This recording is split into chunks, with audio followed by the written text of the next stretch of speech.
For me as an artist, I'm kind of like next generation Tina. I'm all over the place when it comes to my aesthetics, but I don't see it as a problem because by the time my generation comes along, this whole idea of this kind of montage style selection is just a part of the way we were raised. But going back to my earliest memories, probably the biggest influences on the way I still make art were my immediate family. My grandmother was a seamstress.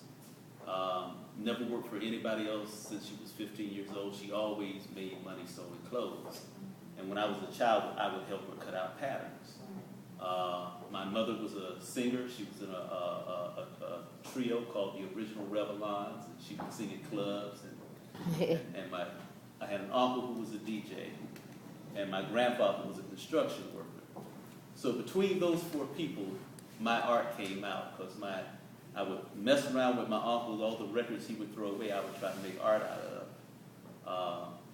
I was always hearing my mother singing, so the music was there, the DJ was there, and I was always helping my grandmother make things out of the scrap patterns that she even had.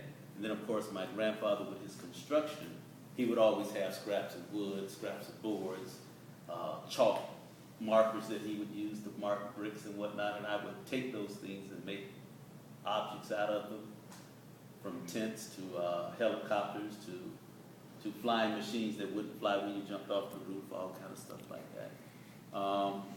But one of the biggest influences outside of those four for me was when I was about 6 years old in first grade. They had this little thing where you could go and pay $1 and they would send out for a book that you would check off. And somehow I checked off this book called To Be a Slave by Julius Lester, illustrated by Tony Phillips. I don't even know why I even picked that book. I just picked it. And it came back. And I remember bringing it home, and my grandfather looked at it and he started crying. He was so proud that I had picked that book. And so he set me on his lap, and we read the book that day from the first page to the end twice. And then he started telling me about... How old were you? I was 6. 6. And he started telling me about his family history. And he said, well, I don't know who this artist is, but see if you can draw these pictures. And then I'm going to tell you some stories about my family, and then I want you to draw your own pictures. And so that was an assignment my grandfather gave me, and I actually did it. I did a pretty good job, I thought.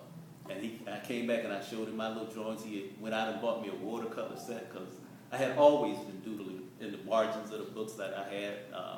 Learning how to write ABCs, I would turn the B's into chickens and this and that. But when he gave me that project, it was the first time where it was not only was I creating art, but I was creating art that was purposeful for my family, especially my grandfather personally, and he held on to those drawings all his life. I don't even know where those things are now, but every time I went home, he would show me those. Hey, I still got those drawings you did of the family history. I wish I knew where they were now. And so that was the kind of the idea. I said, wow. And then he paid me for it. Wow. So, he gave me a couple of dollars after the assignment was done. So I said, oh, I can make a living being an artist. So he was kind of giving me a little education. But in the midst of that, I also was reading comic books. I was into fantasy. And so I was always drawing comic book characters and trying to draw just like the Marvel comics I was buying. I was always trying to illustrate the covers of the science fiction novels I was buying. So I was really into illustration. And all through high school, I was the person to go to draw pictures and do this and do that. And I'll never forget that my high school teacher, my senior year, decided to do something that they had never did before. They said, we're going to give you a solo exhibition in the school library. And that was at the beginning of the semester. They said, you're going to have to come up with enough work to fill up all the walls in this. And so I did. I already had the work because I'm always drawing. So I did it.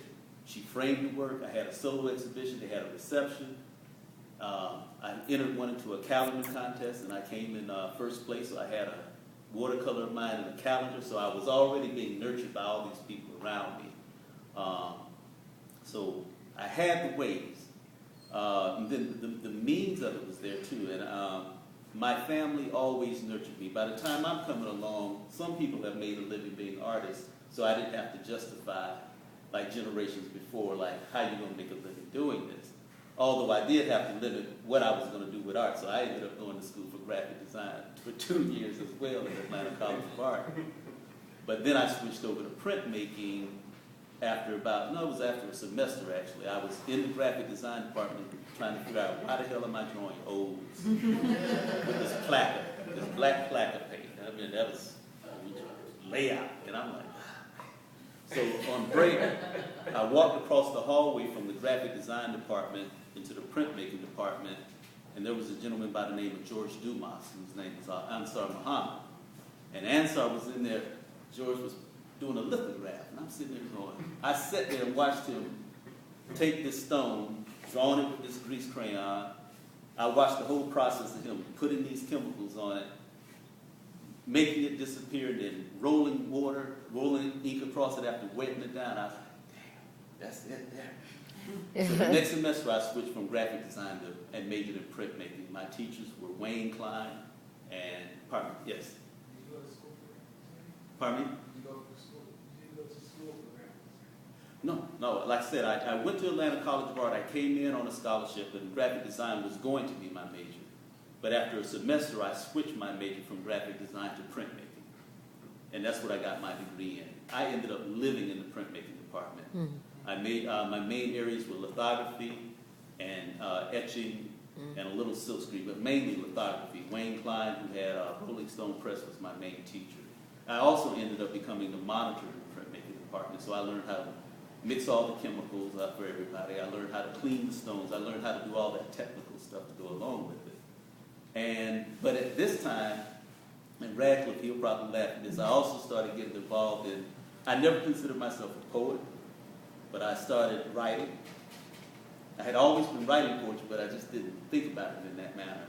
But in the midst of that, I started writing poetry, sharing it with people. They enjoyed it, so I started integrating that into my art and my prints. And then I ended up joining that punk rock band. Don't know how I ended up in that. So here I am, the lead screamer in a punk rock band, kind of echoing my mother again. And then trying to figure out how I can integrate all this stuff. And then after that, the band breaks up, so I joined a rap group. Yeah, he remembers that too. And now I'm still trying to integrate all these things. Now I'm saying all these things because it's leading up to where my aesthetics are now. What I do now is, it's not hard to describe what it is. I'm kind of like that. Kind of like what Tina said, and in a sense kind of what Ed said, you become a jack of all trades. You learn how to do things practically, but you also try to find a way to do it aesthetically. But you also try to find a way to do it where it can be of service as well. So I'm always trying to balance it. Sometimes I'm doing it for me, sometimes I'm doing it for the community, and sometimes I'm still trying to figure out what I'm doing and why I'm doing it.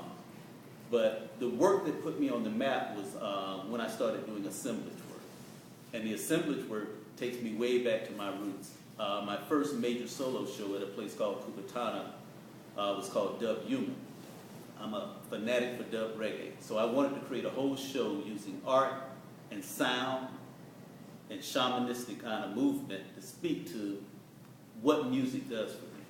And how do I visualize music and make it concrete? How do I make a sculpture out of music? How do I take the influences of Sun Ra, King Tubby, Jimi Hendrix, Bad Brains, all this stuff that I'm listening to, Doors, and how do I make art out of that? And so I started doing a lot of investigation into the history of people who were referencing art and visual aesthetics and sound, and I came up with this show that was really what I call, if you could imagine a DJ, but you're not mixing records, you're mixing objects. And so when I create art shows now, when I create series of works, they're not what you call a series where all the works look alike. The only thing that's tying them together is the philosophy. So it'll be a sculpture here, a painting there, a combination of the two. All these things kind of come into the mix. And I'm still working out that. I mean, I probably got 10,000 ideas in my head that I've yet to catch up with. So I'm not bored yet. But I'm constantly trying to find ways to create installations see a show as an installation where everything interrelates. It's like a greatest hits album. And I'm constantly trying to create something that's there for everybody. And the most satisfying works I create are the works that I think speak to not only what I call the uninitiated, those who may not know the symbolism, but they can aesthetically love it, but those who know the symbolism and can see the aesthetics in it, and then just going beyond there. So the work that most satisfies me is work that speaks to all the generations. And it doesn't become just an ego trip for me. And that's why sometimes I don't produce a lot of work and I don't do a lot of shows, because for me, I'm still struggling in my generation to see how is this work worthy for me and the community. So I'm not just producing a lot of work because I'm not trying to hustle my way up to the top of the list just to be out there in the art world. I'm always trying to be conscious of what I'm creating and who I'm creating it for. So my production becomes very slow because I spend a lot of time thinking about making this work in the sense of my historical past, where artists weren't just creating art, like you said, for art's sake. They were creating art for the community, first of all, spiritually, for the healing of the people around them, and it wasn't irresponsible. And I think a lot of art that gets created now is very irresponsible and very egotistical. And people try to justify it by making you think it's for something other than that, but it becomes a hustle. A lot of times, for me, people will come up and the first thing they ask when they ask about art is like, well, how do you make it as an artist? Not how good is your art.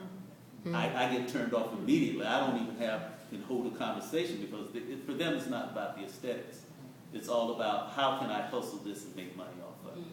And so it's hard for me. That's why I'm glad I keep a job. But I think I need to produce more. But the ways and means in which I make art can be summed up as I make art for myself, for my people. And when I say my people, I'm not just talking about the African American community. I'm talking about the world community. And the aesthetics that inspire me the most are the works that has specific pride, but also can move beyond that specific pride culturally into greater realms of